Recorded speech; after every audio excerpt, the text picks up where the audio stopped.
Assalamualaikum warahmatullahi wabarakatuh.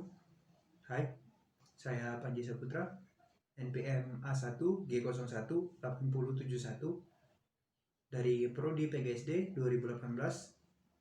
Kali ini saya mau ngomongin masalah BK atau bimbingan konseling.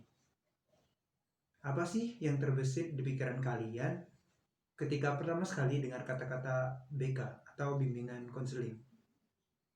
Mungkin yang ada di pikiran kalian itu BK itu tempat anak nakal, tempat kalau ketahuan bolos sekolah, atau tempat kalau kalian ada masalah di sekolah. Terus kalian pernah nggak sih masuk ke ruang BK? Coba kasih tahu deh apa penyebabnya. Mungkin masalah kecil seperti telat upacara, berkelahi di sekolah, atau karena hal aneh, misal gara-gara masalah buang angin. Terus sekelas masuk masuk ke BK. Sebenarnya BK bukan sekedar hal-hal buruk yang ada di pikiran kita. Sebenarnya tugas BK itu penting loh, dan tidak dapat terlepas dari pendidikan itu sendiri. Yuk, kenali BK lebih dekat lagi. Kita mulai dari hal yang mendasar, dari apa sih arti bimbingan konseling itu? Menurut Suherman, arti dari bimbingan adalah proses bantuan kepada individu sebagai bagian dari program pendidikan yang dilakukan oleh tenaga ahli agar individu mampu memahami dan mengembangkan potensinya secara optimal dengan tuntutan lingkungan. Sementara konseling sendiri merupakan hubungan bersifat membantu agar konseli dapat tumbuh ke arah yang dipilihnya, juga agar dapat memecahkan masalah-masalah yang dihadapinya. Kemudian timbul beberapa pertanyaan. Sebenarnya apa aja sih tugas dari bimbingan konseling itu? Misal di SMA, tugas dari guru BK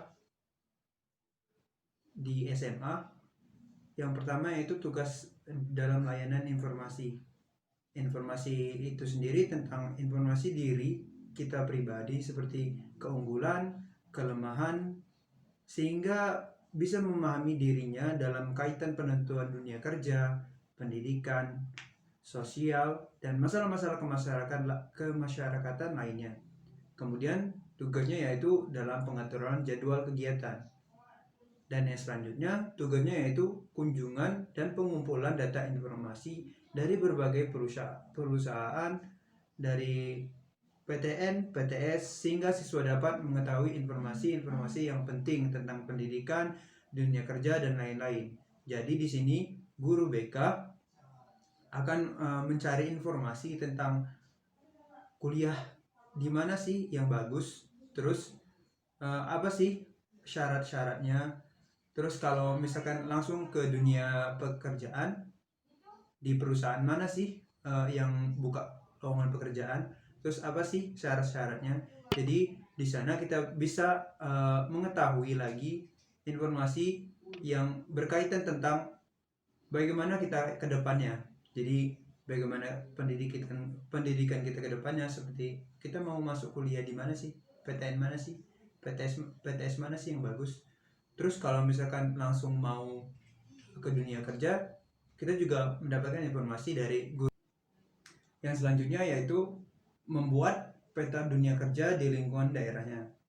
Jadi tugas dari guru BK itu sendiri membuat peta dunia kerja. Misal saya nih lulusan dari Kepayang, jadi si guru BK tersebut bakal membuat peta dunia kerja perusahaan-perusahaan mana saja yang membuka lowongan pekerjaan untuk misal tamatan SMA. Jadi anak SMA yang tidak mau melanjutkan ke perguruan tinggi, mau langsung ke dunia kerja, mempunyai gambaran mana aja sih yang bisa bisa masuk kerja. Jadi gitu. Dan kemudian yang seterusnya, tugas BK tentunya yang paling utama yaitu konsultasi atau konseling, yaitu untuk menyelesaikan masalah-masalah yang terjadi pada siswa, baik itu mengenai pendidikan, sosial, dan di masyarakat. Jadi peran dari guru BK di sekolah, khususnya di SMA, itu sangat penting dalam menentukan kemana si anak akan menentukan masa depannya. Kemudian ada lagi nih yang bertanya, misal nih kita curhat ke konselor atau guru BK, itu informasi kita aman nggak sih?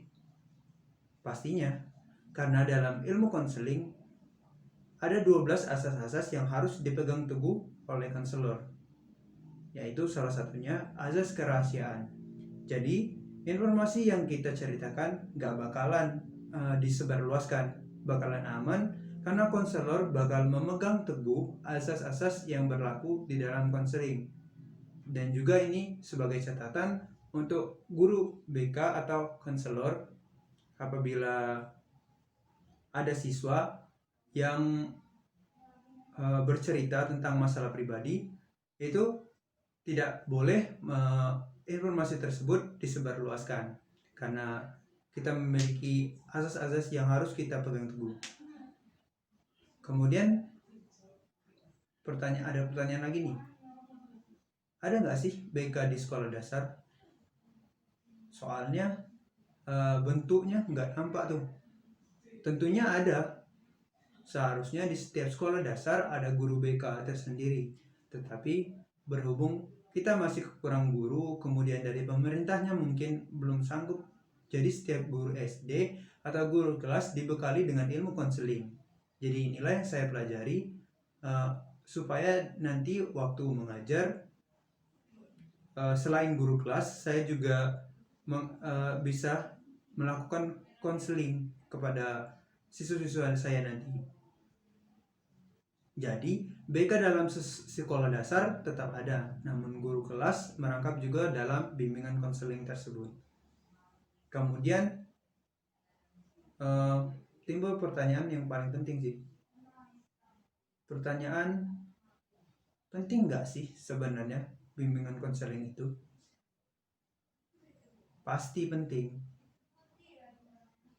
Tentunya sebagai konseli atau siswa, sebagai seorang individu yang sedang berada dalam proses berkembang atau menjadi atau unbecoming, yaitu berkembang ke arah kematangan atau kemandirian.